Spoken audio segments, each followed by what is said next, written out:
ভাষার মাস ফেব্রুয়ারির সূচনায় নয়, শেষ ভাগে এসে বহুমাত্রিক বাংলাদেশ প্রতিপাদ্যে এবার শুরু হলো অমর একুশে বইমেলা, যা বইমেলার ইতিহাসে এক ভিন্ন অধ্যায় হিসেবে যুক্ত হলো। প্রধানমন্ত্রী তারেক রহমান বেলা 2টায় বাংলা একাডেমি প্রাঙ্গণে বইমেলার উদ্বোধনী অনুষ্ঠানে যোগ দেন। সেখানে বিভিন্ন ক্যাটাগরিতে বিশিষ্ট 9 জনের হাতে তুলে দেন বাংলা একাডেমি সাহিত্য সম্মাননা পুরস্কার 2025।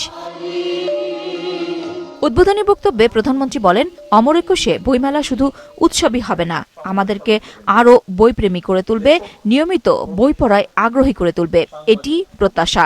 বর্তমানে প্রতিযোগিতামূলক বিশ্বে সমৃদ্ধি এবং সম্মানের সঙ্গে টিকে থাকতে হলে জ্ঞান এবং মেধাভিত্তিক রাষ্ট্র ও সমাজ প্রতিষ্ঠার মনে হয় বিকল্প নেই আমাদের সামনে। এজন্য আমাদেরকে জ্ঞানে, বিজ্ঞানে, প্রযুক্তিতে, মেধায় নিজেদেরকে সমৃদ্ধ হওয়া প্রয়োজন। আগামী বছরগুলোতে অমর একুশে বইমেলা অমর একুশে আন্তর্জাতিক বইমেলা হিসেবে আয়োজন করার কোনো সুযোগ রয়েছে কিনা তা বিবেচনায় নেওয়ার আহ্বান জানিয়ে প্রধানমন্ত্রী সবার জন্য একটি নিরাপদ, মানবিক, গণতান্ত্রিক বাংলাদেশ গড়ে তুলতে প্রত্যেকের সহযোগিতা কামনা করেন। বইমেলা শুধু একটি নির্দিষ্ট মাসে বাংলা একাডেমি প্রাঙ্গণ ও সোহরাওয়ার্দী উদ্যানে সীমাবদ্ধ না রেখে বরং সারা বছর দেশের সব বিভাগ, জেলা ও উপজেলায় আয়োজিত করা যেতে পারে। এ ব্যাপারে বই প্রকাশকগণ উদ্যোগী হয়ে ভূমিকা রাখতে পারেন বলে আমি মনে করি। বাংলা একাডেমি প্রাঙ্গণ ও সোহরাওয়ার্দী উদ্যানে এবারের বইমেলায় 549টি প্রকাশনা প্রতিষ্ঠান অংশ নিচ্ছে। 15ই মার্চ পর্যন্ত চলবে এই মেলা।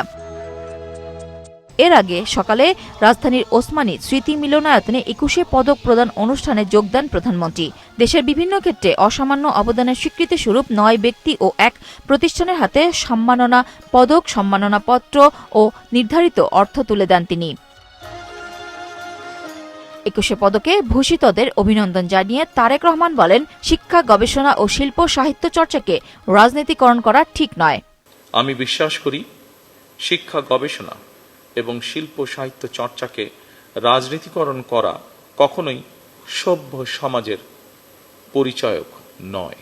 মানসম্পন্ন তেমন একটি উদার গণতান্ত্রিক রাষ্ট্র ব্যবস্থা প্রতিষ্ঠার লক্ষ্যে বর্তমান গণতান্ত্রিক সরকার অবশ্যই কাজ করবে।